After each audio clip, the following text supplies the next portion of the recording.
Hey guys, this is Muskan Malvani, your educator, trainer, speaker, blogger, and owning EduCreate, where talent meets excellence. So, first of all, wishing you all a very happy Mother's Day. Today, EduCreate presents 21st talk show on the topic NGO and journalism. For this, we have invited our special guest. Her name is Divya Vijayvargi. Now, about her. Divya 12 साल पहले एक छोटे शहर से इंदौर आई, आगे अपनी पढ़ाई और एक अलग पहचान बनाने के मकसद को लेकर। 12th के बाद एजुकेशन में BCA किया, लेकिन मन मीडिया फील्ड में जाने का था, पर शुरू में फैमिली सपोर्ट नहीं मिला। फिर एक फ्रेंड के थ्रू संगीत होस्ट करने का मौका मिला। तब से अब तक अनगिनत family programs, corporates, government events, international summits host कर चुकी है। एक मूवी में डायलॉग राइटर के तौर पर भी काम किया। BCA के बाद फैमिली सपोर्ट से मीडिया में एंट्री की, साथ एक मूवी में स्क्रिप्ट राइटर व उसी मूवी में अहम भूमिका निभाई, जो कि गोवा फिल्म फेस्टिवल के लिए चयनित हुई। मीडिया की पढ़ाई करते वक्त ही सिटी न्यूज़ जी ग्रुप में जॉब लग गया और वहां से मीडिया करियर की शुरुआत हुई। कुछ साल वहां कार्य करने के बाद दबंग न्यूज़, ग्लोबल हर्ल्ड और फिर MP न्यूज़ चैनल में न्यूज़ एंकर व प्रोग्राम प्रोड्यूसर के रूप में कार्य किया। MSW that is masters of social work करने के बाद चैनल में काम करने के साथ साथ NGO आशीर्वाद फाउंडेशन की शुरुआत की। आशीर्वाद फाउंडेशन मुख्य रूप से महिला सशक्तिकरण के लिए कार्य करता है। अब तक कई सारे सामाजिक कार्य फाउंडेशन द्वारा किए जा चुके हैं, जैसे महिला दिवस पर महिला सशक्तिकरण सम्मान समारोह, मदर्स डे पे मैराथन, एक दौड़ माँ के लिए, वृद्धाश्रम, अनाथाश्रम, दृष्टिबाधित संस्थाओं में अनेक कार्यक्रम, राखी के त्यौहार पर बस्ती की महिलाओं व लड़कियों द्वारा संस्था द्वारा उन्हें राखी बनाने का सामान व प्रशिक्षण दिया गया। उनकी राखियों को लोगों द्वारा अच्छा प्रतिसाद मिला, जिसमें उन्हें आर्थिक रूप से मदद मिली। होली पर्व से पहले पुलिस परिवारों को हर्बल रंग बनाने का प्रशिक्षण और भी विभिन्न प्रकार के कार्य NGO द्वारा होते रहते हैं। कई मैगजीन्स और बुक्स के लिए आर्टिकल्स, पोम्स और स्टोरीज लिख चुकी हैं।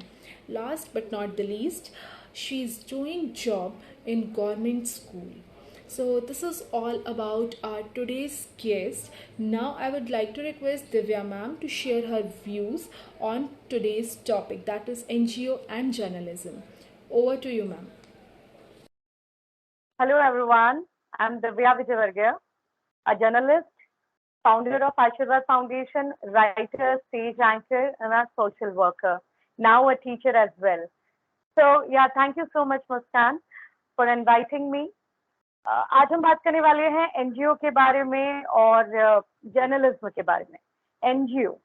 NGO जो है, वैसे इसको नॉन गवर्नमेंटल ऑर्गेनाइजेशन होती है, ये गवर्नमेंट के थ्रू ये नहीं होती है, लेकिन गवर्नमेंट से इसको हमें रजिस्टर्ड कराना होता है।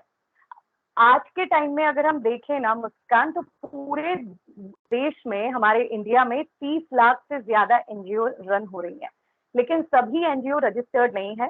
हमारे प्रधानमंत्री मोदी जी जब प्रधानमंत्री बने, उसके बाद में कई सारी NGOs हैं जिनको बंद कर दिया गया है, जो गलत तरीके से भी काम कर रही थी, या जिन्होंने खोल लिया है NGO और वो काम नहीं कर रही हैं, या जो सोसाइटी को प्रॉफिट मिलना चाहिए उसके तरफ से वो काम नहीं कर रही हैं, तो बहुत सारी NGO बंद हो गई हैं। ऐसे में अगर रजिस्टर्ड NGO होती है और वो अगर काम करती है, तो एक वो सेफ साइड में होती है। उसके बाद आज के टाइम में, क्योंकि मैं ये बहुत इंपॉर्टेंट बात है, इसमें कम से कम 7 से 8 लोगों की टीम होती है, जैसे अध्यक्ष, उपाध्यक्ष, कोषाध्यक्ष, सचिव और 3-4 मेंबर्स होते हैं। तो अध्यक्ष या फिर जो कोषाध्यक्ष होता है, उसके पास में सोशल वर्क की डिग्री होना जरूरी है। अब आप कहेंगे सोशल वर्क के लिए तो क्या डिग्री, तो सोशल वर्क की भी पढ़ाई होती है, जैसे MSW होता है, मास्टर ऑफ सोशल वर्क, और इसी में बैचलर भी होता है, या कुछ छोटे मोटे कोर्स भी होते होंगे। तो अगर आपके पास में एक सर्टिफिकेट या सर्टिफाइड कॉलेज से या एक अच्छे कॉलेज से आपके पास अगर डिग्री है, उसके बाद अगर आप NGO ओपन करते हो, तो एक वो बहुत क्लियर तरीके से रहता है। मैंने खुद ने MSW कंप्लीट किया हुआ है। अगर साल एक NGO को हो जाते हैं, उसके बाद में गवर्नमेंट जो है वो अपनी तरफ से आपको जो है प्रोजेक्ट देने के लिए रेडी रहती है। 3 साल तक आपको अपने हिसाब से चीजें करनी होती है, और 3 साल के बाद भी ऐसा नहीं है, अगर आप खुद के उससे करना चाहते हो तो आप कर सकते हो। हमारी एनजीओ को 13 साल हो गए हैं, अभी तक हमने कोई प्रोजेक्ट पर काम, गवर्नमेंट के प्रोजेक्ट पर काम नहीं किया है। तो कई सारे तरीके की एनजीओ होती हैं, कोई वृद्ध लोगों के लिए काम करती हैं, कोई अनाथ लोगों के लिए काम करती हैं, कोई चैरिटी के पॉइंट ऑफ व्यू से करती हैं कि हम जैसे लोग जो हैं वो थोड़ा थोड़ा चैरिटी जो है वो एनजीओ को देते हैं, और फिर जो वो फंड रेज होता है तो उससे लोगों की दवाई वगैरह ये सब होती है, तो उसको जो है वो हम कहते हैं चैरिटेबल ओरिएंटेड जो एनजीओ होती हैं। एक होती है राहत या फिर पुनर्वास ओरिएंटेड, मतलब जैसे बाढ़, सुनामी या कहीं आगजनी हो जाना, इस तरीके की जो सिचुएशंस अराइज होती हैं और उसमें जो नुकसान होता है उनकी भरपाई करने के लिए भी पर्टिकुलर एनजीओ होती है। अलग अलग सिचुएशंस के साथ में डील करने के लिए अलग अलग जो है एनजीओ वर्क करती हैं। डिसेबल बच्चों के लिए एनजीओ अलग होती हैं, जैसे आर्थिक विकास जो है ओरिएंटेड एनजीओ अलग होती है। मान लो गरीब लोग हैं या पढ़ना चाहते हैं लेकिन उनके पास में पैसे के अभाव में वो पढ़ नहीं पा रहे हैं, इस तरीके की एनजीओ जो है वो उनके लिए फाइनेंशियली एक्सपर्ट पर काम करती हैं और उनको जो है हेल्प करती है। एक होती है सामाजिक समस्या, दहेज प्रताड़ना का केस हो गया, मेंटली कोई टॉर्चर कर रहे हैं, इस तरीके की जो प्रॉब्लम से लोग जूझते हैं उनके लिए भी एनजीओ जो है वो बनी रहती है। अब ऐसा नहीं है कि हमारी सरकार काम नहीं कर रही है इन लोगों के लिए, लेकिन सरकार के साथ इस तरीके की एनजीओ भी सामाजिक हित में काम करने के लिए तैयार रहती हैं कि सरकार जो काम कर रही है वो ठीक है, लेकिन सरकार के पास और भी बहुत बड़े बड़े काम है करने के लिए। इस तरीके के सामाजिक दृष्टिकोण में मतलब वो लोगों को सिखाया नहीं जाता है। बहुत छोटी एज से ही उनमें एक अलग अलग होती है समाज में एक बदलाव लाने के लिए, और इस तरीके के लोग ही एनजीओ में काम कर सकते हैं। कुछ लोगों को लगता है कि एनजीओ में हम पैसे कमाने के लिए एनजीओ खोल लें, तो ऐसा बिल्कुल भी नहीं है। हाँ, आपकी जेब से लग सकता है लेकिन ये पैसा कमाने का साधन नहीं है। और कुछ अगर एनजीओ ऐसा काम कर भी रही हैं तो वो थोड़े दिन तक तो चल सकती हैं, लेकिन प्रॉफिट के लिए ये काम नहीं होता है। ये सिर्फ और सिर्फ समाज को कुछ देने के लिए, एक नया बदलाव लाने के लिए इस तरीके से जो है वो एनजीओ का वर्क होता है, और ये राइट वे होता है एक्चुअली कि हमें सिर्फ देना है। गिव एंड टेक वाली ये चीजें नहीं होती है। There's also a non-profitable organization, right? Yes, non profitable organization. और नॉन गवर्नमेंटल के साथ में हम ये वाली बात भी कह सकते हैं, इट्स अ नॉन प्रॉफिटेबल। इसमें कोई प्रॉफिट नहीं है। प्रॉफिट यही है कि दूसरों को देकर अगर आपको एक खुशी का एहसास हो रहा है तो बस यही आपको मिल सकता है। इसमें आपको सिर्फ देना ही देना होता है। तो ये मानवीय कार्य जो है मानवता के उसमें आप दूसरों के लिए करते हो, तो यही एनजीओ का जो है वो एक इंटरप्ट बिटवीन, एक चीज मैं आपसे पूछना चाहती हूँ, लाइक जैसे इसमें सिर्फ वुमेन का ही रोल रहता है, लाइक एकदम जैसे आप बता रहे हैं तो मेरे माइंड में ये क्वेश्चन आया कि लाइक सिर्फ वुमेन ही इसमें इन्वॉल्व रहते हैं कि मेल पर्सन भी एनजीओज में इन्वॉल्व होते हैं? इसमें मेल, फीमेल, बच्चे, सभी लोग। और आज के टाइम में तो सोशल वर्क का इतना ज्यादा क्रेज, दूसरों को देख देख कर इतना अच्छा लगता है लोगों को कि एक्चुअल खुशी जो है ना वो सोशल वर्क में ही है। आप कितना भी डिजिटल वर्ल्ड में आप जितना भी कर लें, लेकिन जो दूसरों को खुशी देकर जो एक खुशी मिलती है ना, वो बात ही अलग है। तो ये तो सबको चाहिए, मेल, फीमेल, बच्चे, सबको चाहिए। सब अपने अपने अकॉर्डिंग जो है वो अपना देते हैं सोसाइटी को। और इस तरीके से इसमें सभी लोग काम करते हैं। कुछ लोग पर्दे के आगे होते हैं, कुछ लोग पर्दे के पीछे होते हैं, लेकिन सभी लोगों का कुछ ना कुछ इसमें अप्रिसिएशन और इन्वॉल्वमेंट रहता है। और अब मैं आपको जर्नलिस्ट के बारे में थोड़ा सा बता दूं। देखिए, पत्रकारिता जो होती है वो संविधान का चौथा स्तंभ माना गया है। हाँ, ये बात सही है कि पहले की और अभी की पत्रकारिता में बहुत फर्क आ गया है।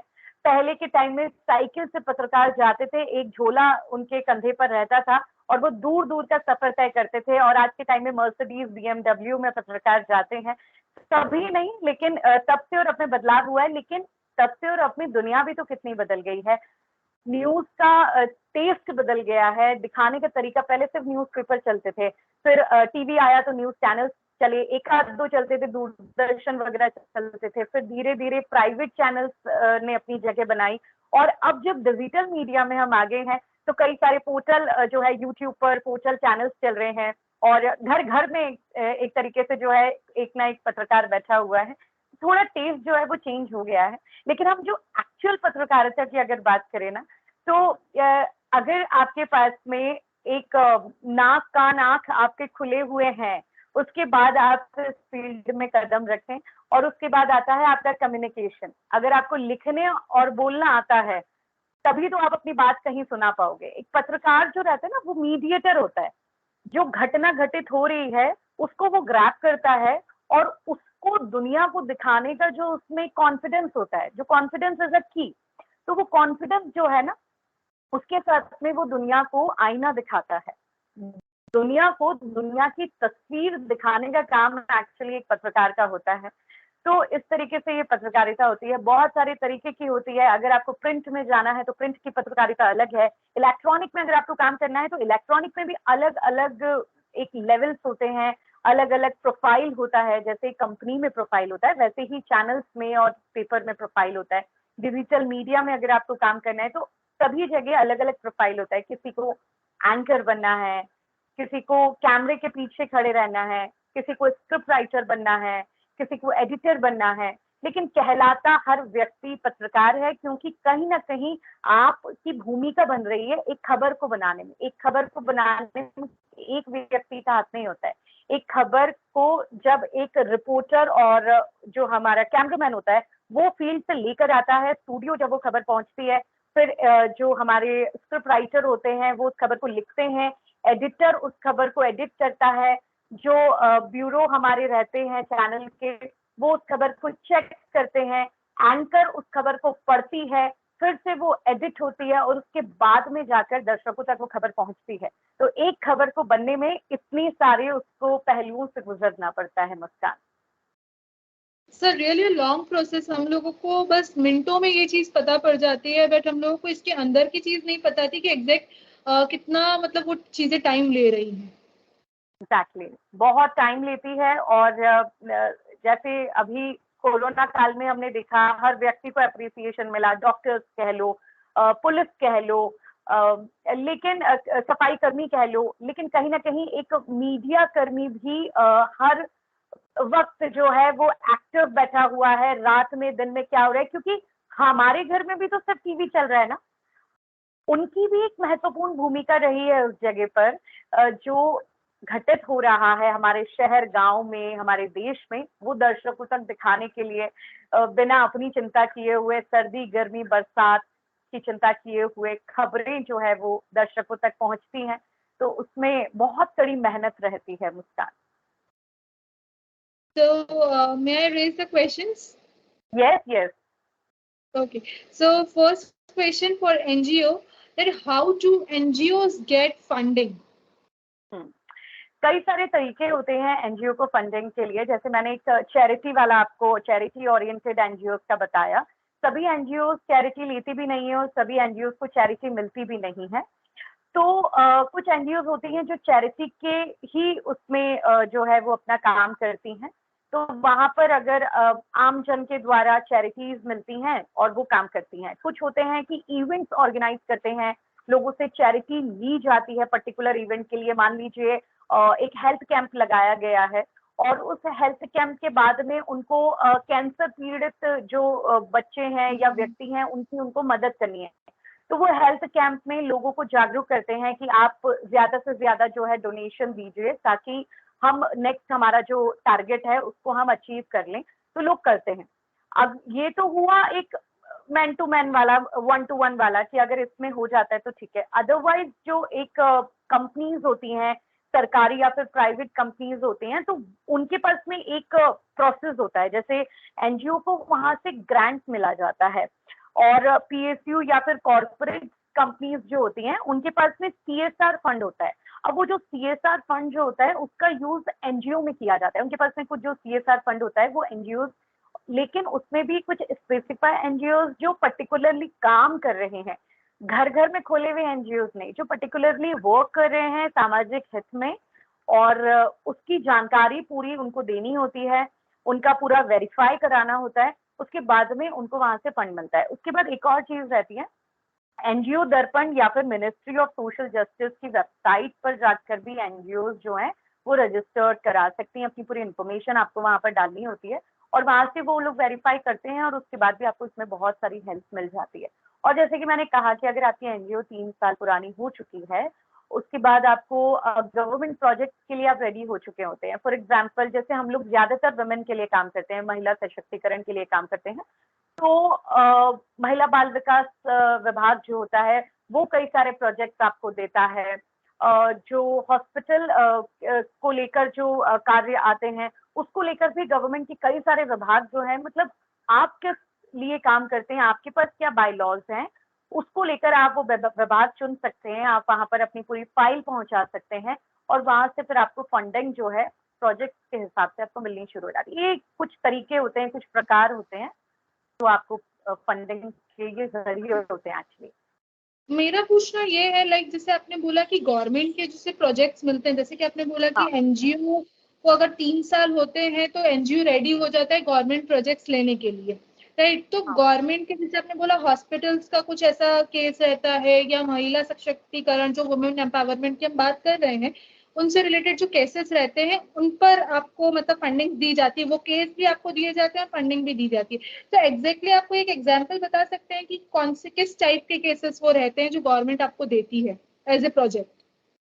देखिए, महिलाओं के लिए आपको काम करना है, आपको महिलाओं को प्रशिक्षण देना है। आपके पास में 50 से 100 महिलाएं हैं, 50 महिलाएं अपन मान के चलते हैं।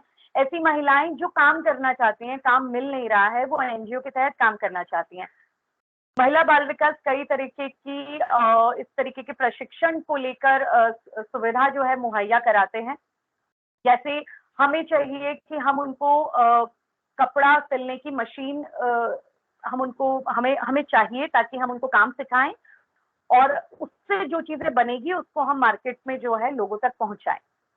तो हमने किसी विभाग से कंसल्ट किया और वहां से हमारी पूरी फाइल वहां पर जाती है, लोगों की जानकारी जाती है, हमारा क्या मकसद है और कितने वक्त तक हमें उसको चलाना है, हमारा क्या पहले हमने प्रशिक्षण दिए हैं इस तरीके के, 3 साल में हमने क्या कुछ किया है, उसका पूरा ब्यौरा जो है वो वहां पर जाता है। उसके बाद में विभाग तय करता है कि क्योंकि विभाग के पास में इस तरीके के प्रोजेक्ट आते ही हैं, उनको इस तरीके के काम एनजीओ को देने ही होते हैं। अब ये आपका लक कह लें, आपके काम का टेस्ट कह लें, या फिर आपका आपने इतने साल किया क्या है, वो वाली बात रहती है। तो उसको देखकर जो है विभाग आपको काम देता है। विभाग ने कह दिया कि ठीक है, ये एनजीओ हमें ठीक दिख रहा है, इसने वाकई में काम किया और ये वाकई में समाज हित में काम करना चाहता है, तो ये 50 महिलाएं कार्य करना चाहती हैं, तो हम इनको 10 मशीनें दे देते हैं। वो 10 मशीनें वहां से अलॉट हो गई। हमने यहाँ पर जगह देखा और महिलाओं को हमने काम पर लगा दिया। अब उससे जो उनको कपड़ा वगैरह देने की जिम्मेदारी हमारी रहती है। अगर विभाग ही दे रहा है, वैसे तो विभाग ने मशीनें दे दी हैं, हो सकता है कल से वो कोई और चीजें वहां पर मुहैया कराए, इस तरीके की चीजें रहती हैं। धीरे धीरे अलग अलग विभाग, मान लीजिए हमको एक लोगों के लिए हमें कोई मेडिकल प्लेस हमें खोलनी है, कोई गांव है जहां पर ऐसा कुछ नहीं है, तो एनजीओ के तहत कई सारे मेडिकल हॉस्पिटल तो नहीं कहेंगे, पर जो छोटा क्लिनिक होता है वो हमें वहां पर चलाना है। वो सेवा के पॉइंट ऑफ व्यू से ही चलता है, लेकिन हमारे पास सामान नहीं है। तो हम इस तरीके के जो विभाग होते हैं, सरकारी विभाग, वहां पर जाकर हम हमारी प्रोफाइल दिखा सकते हैं और वहां पर बात कर सकते हैं। जैसा कि लाइक मैंने जैसे आपको कि कहा कि एमसीज वगैरह भी लगते हैं या कैंप्स लगते हैं विलेजेस में भी? हाँ, तो ये सब भी गवर्नमेंट के थ्रू भी लगते हैं और एनजीओ के थ्रू भी लगते हैं। कई सारे गवर्नमेंट हॉस्पिटल्स रहते हैं जो एनजीओ के साथ मिलकर भी कैंप लगाते हैं, इंडिविजुअल भी लगाते हैं।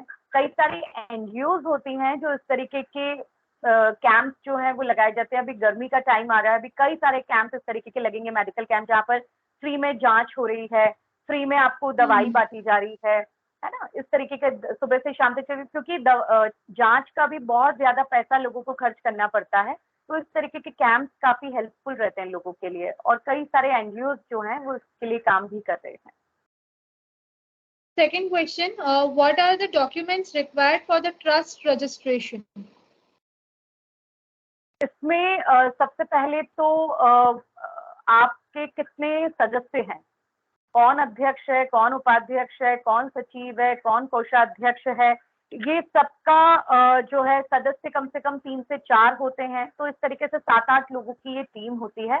इन सबकी जानकारी वहां पर जाती है। इन सब का आधार कार्ड वहाँ पर जाता है, इन सब के बारे में पूरी जानकारी जो है वहाँ पर रजिस्टर्ड होती है। और उसके बाद में आपका पैन कार्ड लगता है, रेसिडेंस प्रूफ लगता है, जो रूल्स रेगुलेशन है आपकी सोसाइटी, जो भी आप बना रहे हैं, आप किन बायलॉज के लिए आप कार्य करना चाहते हैं, वो सब की डिटेल्स लगती हैं। उसके बाद में बैंक स्टेटमेंट लगता है, सभी मेंबर्स की, जैसे मैंने बोला सभी मेंबर्स के नाम आते हैं, और एक कवरिंग लेटर आता है। मान लीजिए आपने कहीं से एनजीओ किसी से ली है, तो उसका भी पूरा आपको लेखा जोखा देना पड़ता है कि उस व्यक्ति ने आपको ये जो एनजीओ है ये हैंडओवर की है, और उसकी भी पूरी आपको जानकारी जो है वो देनी होती है। तो इस तरीके की सारी जो है डॉक्यूमेंट्स वहां पर दिए जाते हैं। Okay. And third question, what eligibility should we have so that we can open NGO? As आपने बताया कि हाँ MSW हम लोगों को हाँ, लगता है as for opening the NGO, और क्या डिग्रीज या सर्टिफिकेट या डिप्लोमा कोर्सेज? बीएसडब्ल्यू आप कर सकते हैं, बैचलर ऑफ सोशल वर्क, कुछ डिप्लोमा कोर्सेज भी होते होंगे। लेकिन देखिए, अगर जब तक अगर 6 महीने का, 3 महीने का अगर आप कुछ डिप्लोमा कर रहे हैं, उससे बेटर है कि आप किसी एनजीओ के साथ में एज अ वॉलेंटियर काम करिए। क्योंकि इस तरीके की, मान लीजिए वो भले ही वो जर्नलिज्म हो चाहे वो सोशल वर्क हो, जब तक आप जमीनी स्तर पर कार्य नहीं करेंगे तब तक आपको कितना भी पढ़ लीजिए आपको कार्य काम नहीं आएगा। लेकिन क्या होता है, बीएसडब्ल्यू या एमएसडब्ल्यू 3 साल का, 2 साल का जो कोर्स होता है, एमएसडब्ल्यू 2 साल का होता है, बीएसडब्ल्यू 3 साल का होता है।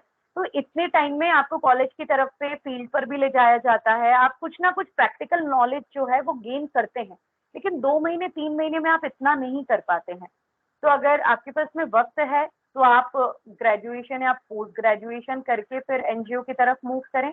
अगर आपके पास में वक्त नहीं है या कम वक्त है, तो फिर आप किसी एनजीओ के साथ में मिलकर एज अ वॉलंटियर या उनके साथ में मिलकर आप कार्य करें, तो आपको जमीनी स्तर पता चलेगा एक्चुअली एनजीओ कैसे काम करती है। क्योंकि एनजीओ के अंदर वो या तो वॉलंटियर होते हैं, क्योंकि एक एनजीओ का कितना भी बड़ा सदस्य हो या कोई वॉलंटियर हो, हर व्यक्ति का ऐसा नहीं है कि भाई बॉटल उठाने का काम एक वॉलंटियर का ही है या कुछ है।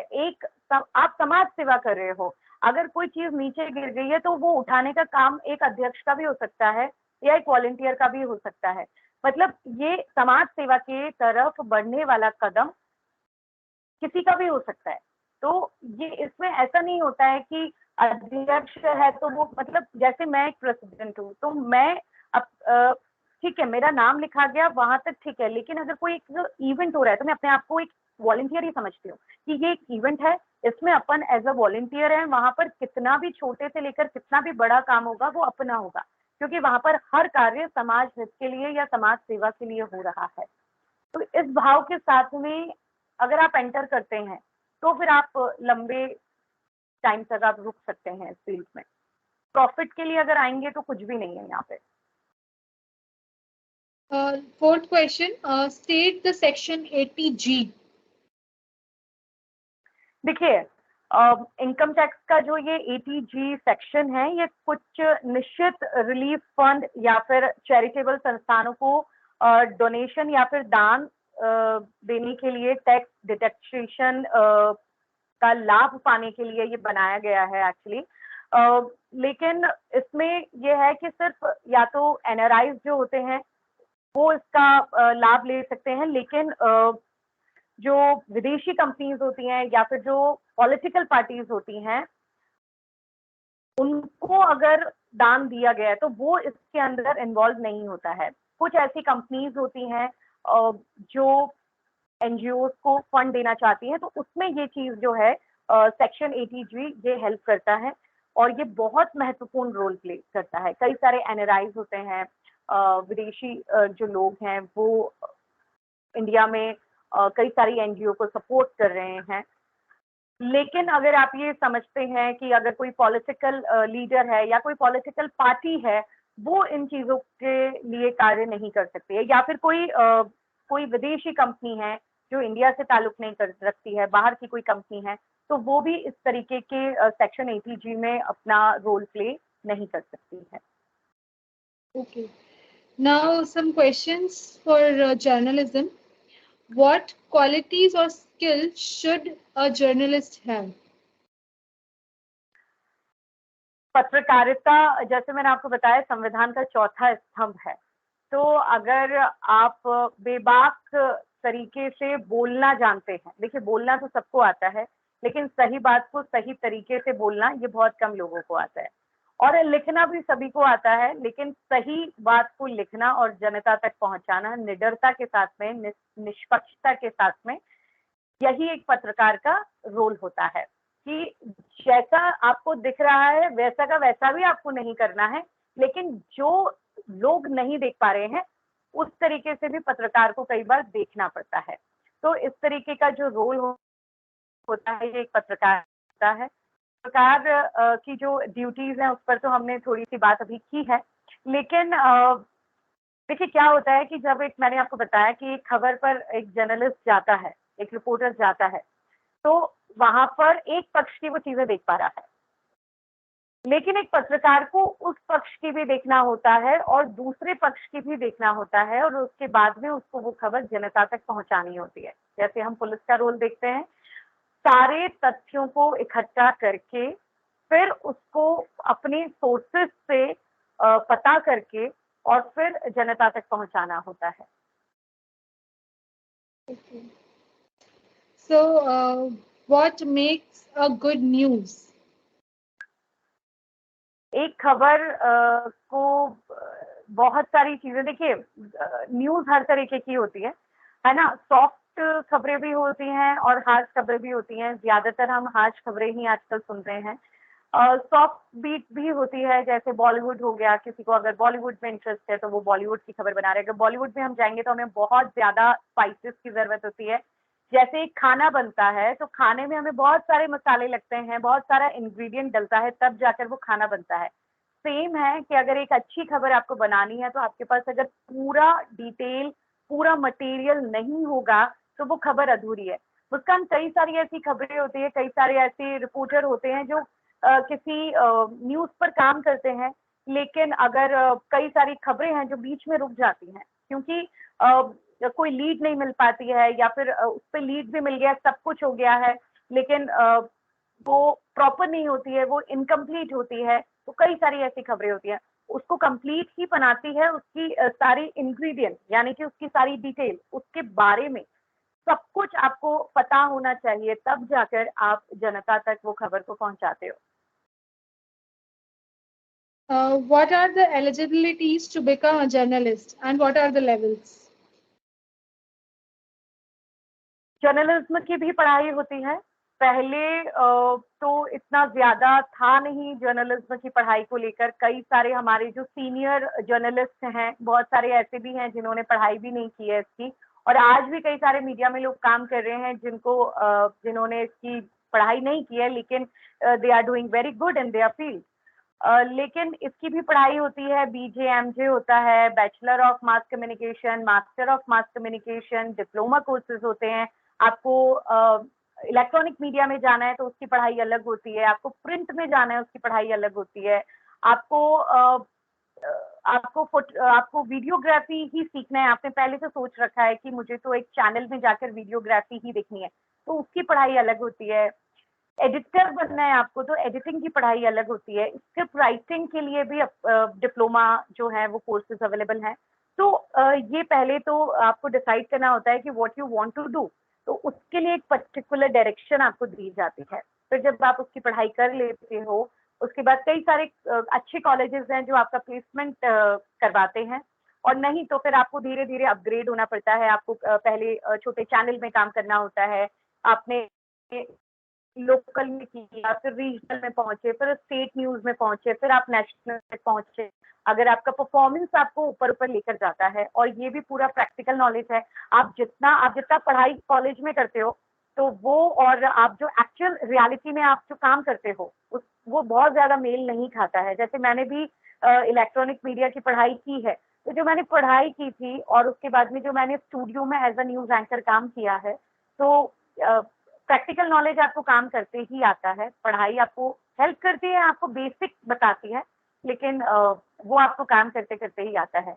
उसके बाद जैसे आपने बोला लेवल, तो उसमें यह है कि आपको काय में काम करना है। अगर आपको एडिटिंग में ही जाना है तो एडिटर के बाद में आप आपके अंडर लोगों को रख सकते हो, उनको गाइड कर सकते हो। अगर आपको उसी फील्ड में जाना है तो आपको वो ही काम करना है। अगर आपको न्यूज़ एंकरिंग में जाना है तो पहले आप एक नॉर्मल न्यूज़ एंकर बने, उसके बाद में आपका थोड़ा-सा काम डिवाइड हो जाता है कि आप स्पेशल प्रोग्राम्स आप होस्ट करने लगे।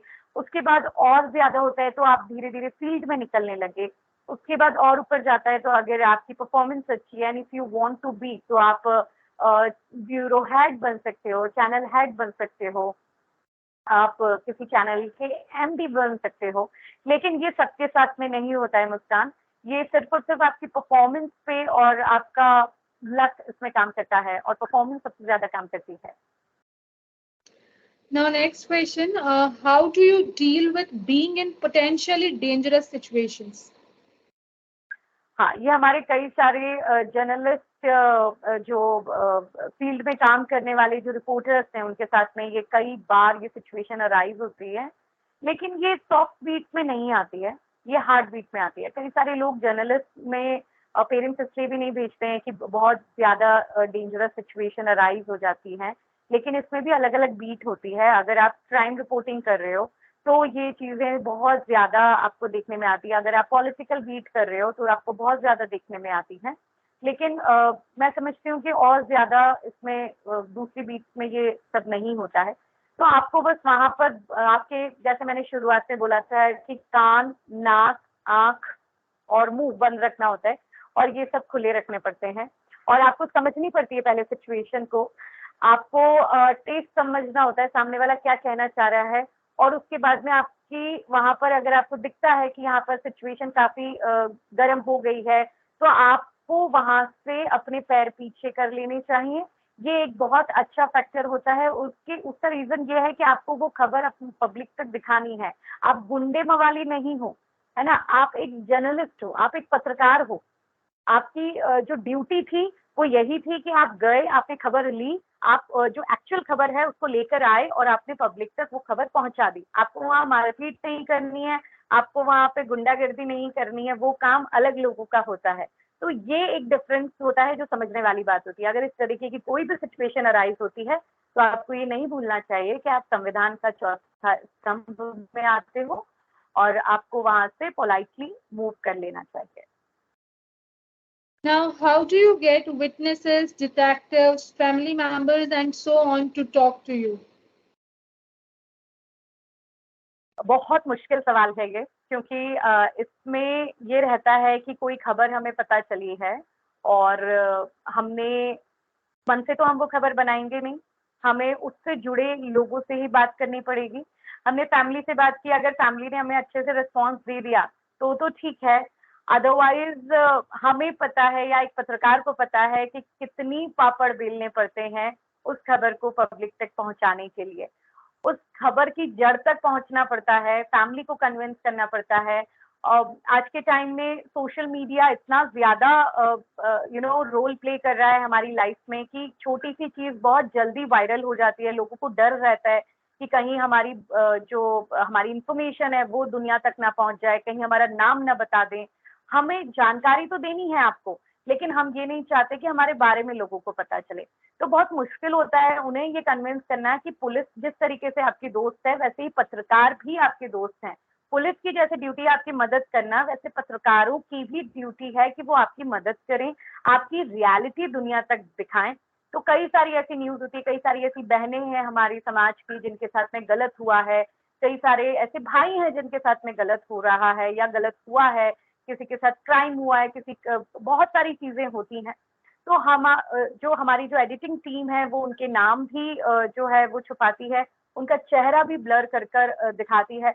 और अगर किसी चैनल ने किसी बहन के साथ में गलत हुआ है और अगर वो उनका फेस दिखा दिया है, तो उन पर केस होने का भी प्रावधान है मुस्कान। तो ये सब चीज़ें समझने की होती हैं, तो पत्रकार तो इन सब चीज़ों को समझते हैं, लेकिन सोसाइटी को भी समझना पड़ेगा कि वो ये चीज़ें दिखाएँ। तो जब ये चीज़ें शेयर इन्फॉर्मेशन कर ली जाती है, तो हमारे लिए ईज़ी हो जाता है। फैमिली ने कोऑपरेट किया हमारे साथ, तो हम और ज़्यादा तथ्य ढूँढते हैं, निकालते हैं, और उसके बाद में पूरा इन्वेस्टिगेट होती है सिचुएशन। अगर किसी फैमिली के साथ कुछ गलत हुआ है तो उस फैमिली से कौन कौन लोग जुड़े हुए हैं उनसे हम डिटेल निकालते हैं। जो लोग बाइट देना चाहते हैं तो फिर उनकी बाइट लेकर जो है खबर दिखाई जाती है। नाम जैसे मैंने आपको बताया कि हम लोग गोपनीय रखते हैं नाम, और कंपनी से संबंधित अगर खबर है तो हम पता करते हैं, उसका पास्ट पता करते हैं, उसका फैमिली बैकग्राउंड पता करते हैं, वो किन किन लोगों के साथ में जुड़ा हुआ है। कई सारी फ्रॉड कंपनीज भी काम कर रही हैं, तो हर चीज का पर्दाफाश, हर चीज के जो है उजागर करने का कार्य पत्रकार करते हैं, लेकिन डिटेल निकालने में काफी मशक्कत लगती है। Now last question, like people used to say media को मिर्च मसाला चाहिए, तो is it so? आजकल सबको चटपटा खाना पसंद है वैसे तो जैसे मैं खाने का ही उदाहरण दे रही हूँ, खाने में चटपटा पसंद है तो खबर में भी थोड़ा चटपटापन तो होना चाहिए, लेकिन ये हर खबर में लागू नहीं होता है। हाँ, अगर बॉलीवुड से संबंधित कोई खबर है, नेता नगरी की अगर कोई खबर है, तो उसमें थोड़ा बहुत मीम या थोड़ा बहुत कार्टूनिस्ट या इस तरीके की चीजें दिखाई जाती है, थोड़े इफेक्ट के साथ में दिखाया जाता है। लेकिन मन से लगाकर खबर बनाना मेरे ख्याल से 100 अगर चैनल है उसमें से अगर एक आध चैनल अगर ऐसा कुछ कर रहे हैं या एक आध पत्रकार कर रहे हैं, एक आध जर्नलिस्ट कर रहे हैं, तो सब पर ये दोष लगाना मेरे ख्याल से ठीक नहीं है। लेकिन और हर खबर भी मिर्च मसाला नहीं मांगती है, कुछ खबरें ऐसी होती हैं जिनकी जरूरत ही होती है। अब आलिया की और रणबीर की शादी हुई है, तो उसको अगर ऐसे ही सिंपल सिंपल दिखा देते तो लोग देखना पसंद नहीं करते। उनको उसके लहंगे से भी मतलब है, उनको उसके मेकअप से भी मतलब है। हर तरीके की चीज होती है कि जनता के टेस्ट को समझ के जो है उनको खबरें देनी पड़ती है, लेकिन जो जनता से सरोकार रखने वाली खबर होती है उनमें मिर्च मसाले की जरूरत नहीं होती है। वो रियलिटी ही पहुंचती है, और दुनिया में मिर्च मसाला ही फैला हुआ है। इतना ज्यादा क्राइम, इतना ज्यादा अनएक्सपेक्टेड चीजें दिख रही हैं लोगों को कि ऐसा लगता है कि न्यूज चैनल जो है वो मिर्च मसाला लगाकर बता रहे हैं, लेकिन हर मामले में ये सही नहीं है।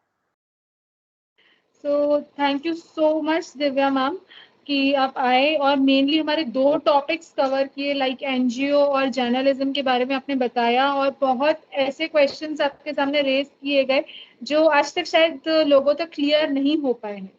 तो thank you so much for taking out your precious time. Thank you so My much. pleasure, Muskan. My pleasure. Thank you.